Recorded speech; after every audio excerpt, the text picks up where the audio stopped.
The BMW 5 Series are quite rightly amongst the best executive cars on the road. They handle brilliantly, they're extremely comfortable, and the build quality is superb. And this version is no exception. Except that, curiously, this is called an Audi A6. But let me tell you something, this is no BMW wannabe. It's more of a BMW can do better than be.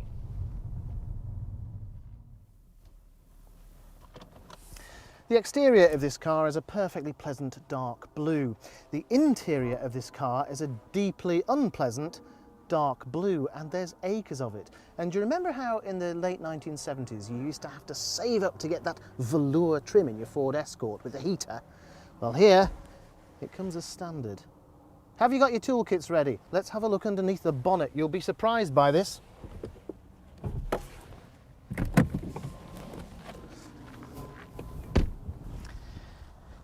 Have a look at this.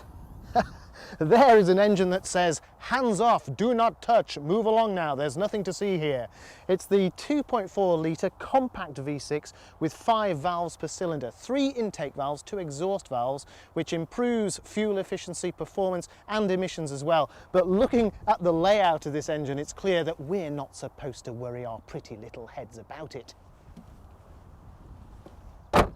The lines of the A6 are really sweeping and elegant, I think, again reminiscent of the BMW 5 Series.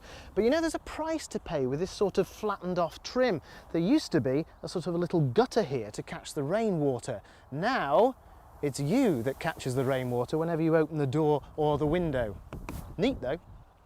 If you were surprised by what was underneath the bonnet, wait till you see what's in the boot.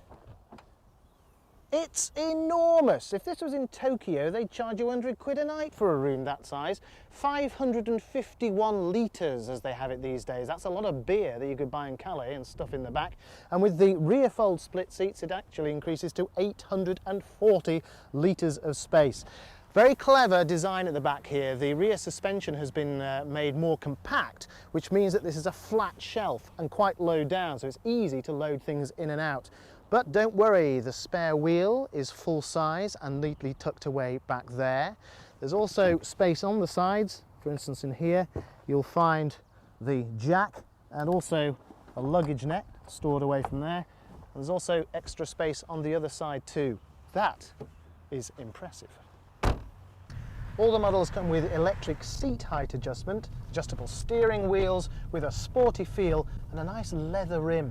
This particular one is fitted with the 5-speed Tiptronic transmission, which means that on the left the gear shift is in automatic, flick it over to the right and you're in Tiptronic with a much more hands-on driving experience. This 2.4 will do 0 to 60 in about 9 seconds, which isn't bad for a car of this size, and has a top speed of around 138 miles an hour. Again, not bad. And in Tiptronic mode, it has tremendous torque from standstill, followed by higher ratios, which reduces the engine speed and cuts fuel consumption and road noise as well. Very clever. This is a car well designed and well suited for long distances. If you haven't been too depressed by the blues, you should finish your journey fairly relaxed. And out here in the countryside, well, it carves through the corners with great assurance, helped of course by this button, ASR, anti-skip regulation traction control to you and me. Automatic climate control comes as standard on all the models with separate driver and passenger controls, and this one has an extra very neat trick. It monitors the position of the sun. According to the intensity of the light and the angle of the sun's rays, the climate is adjusted accordingly so that the weather inside is always clement. Despite being lighter than the previous version, the new body is 50% more rigid, and that helps with the driving dynamics and ride comfort. The bonnet, door frames, bumper mounts, driver's area frame module and side impact bars were all made from aluminium. It's the first time Audi has used this material for a large exterior part on a high volume production car. The reason why people buy BMWs and Mercs is because they're good cars, and the Audi A6 joins that particular golf club, non-member or not.